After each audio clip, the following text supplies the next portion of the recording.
صحیح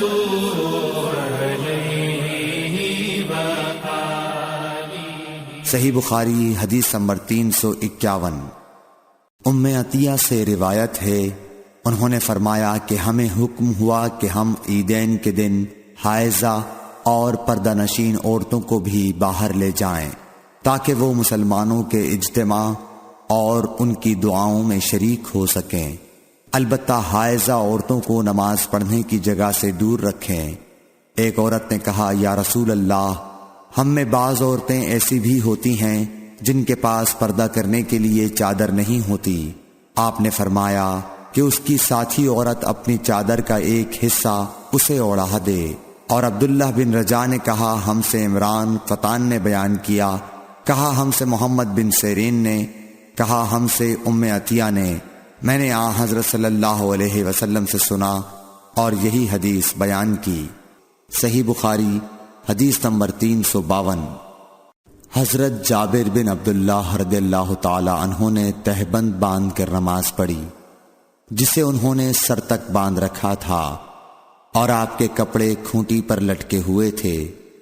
ایک کہنے والے نے کہا کہ آپ ایک تہبند میں نماز پڑھتے ہیں؟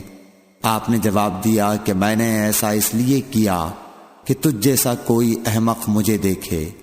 بھلا رسول اللہ صلی اللہ علیہ وسلم کے زمانے میں 2 کپڑے بھی کس کے پاس تھے؟ صحیح بخاری حدیث نمبر 353۔ محمد بن منقدر نے کہا کہ میں نے جابر رضی اللہ تعالی عنہ کو ایک کپڑے میں نماز پڑھتے دیکھا اور انہوں نے بتلایا کہ میں نے نبی صلی اللہ علیہ وسلم کو بھی ایک ہی کپڑے میں نماز پڑھتے دیکھا تھا۔ صحیح بخاری حدیث نمبر 354۔ عمر بن ابی سلمہ سے روایت ہے کہ نبی کریم صلی اللہ علیہ وسلم نے ایک کپڑے میں نماز پڑھی اور آپ نے کپڑے کے دونوں کناروں کو مخالف طرف کے کندھے پر ڈال لیا۔ صحیح بخاری حدیث نمبر 355۔ عمر بن ابی سلمہ سے روایت ہے کہ نبی کریم صلی اللہ علیہ وسلم کو ام سلمہ کے گھر میں ایک کپڑے میں نماز پڑھتے دیکھا۔ کپڑے کے دونوں کناروں کو آپ نے دونوں کندھوں پر ڈال رکھا تھا۔ صحیح بخاری حدیث نمبر 356۔ عمر بن ابی سلمہ نے خبر دی کہ میں نے رسول اللہ صلی اللہ علیہ وسلم کو حضرت ام سلمہ کے گھر میں ایک کپڑے میں نماز پڑھتے ہوئے دیکھا۔ آپ اسے لپیٹے ہوئے تھے اور اس کے دونوں کناروں کو دونوں کندھوں پر ڈالے ہوئے تھے۔ صحیح بخاری حدیث نمبر 357۔ ام ہانی بنت ابی طالب کے غلام ابو مرہ یزید نے بیان کیا کہ انہوں نے ام ہانی بنت ابی طالب سے یہ سنا۔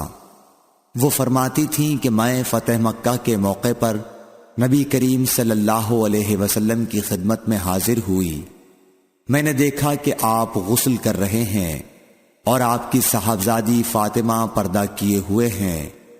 انہوں نے کہا کہ میں نے حضور صلی اللہ علیہ وسلم کو سلام کیا۔ آپ نے پوچھا کہ کون ہے؟ میں نے بتایا کہ ام ہانی بنت ابی طالب ہوں۔ آپ نے فرمایا، اچھی آئی ہو ام ہانی۔ پھر جب آپ نہانے سے فارغ ہو گئے تو اٹھے اور 8 رکعت نماز پڑھی ایک ہی کپڑے میں لپٹ کر۔ جب آپ نماز پڑھ چکے تو میں نے عرض کی کہ یا رسول اللہ صلی اللہ علیہ وسلم، میرے ماں کے بیٹے حضرت علی بن ابی طالب کا دعویٰ ہے کہ وہ ایک شخص کو ضرور قتل کرے گا، حالانکہ میں نے اسے پناہ دے رکھی ہے۔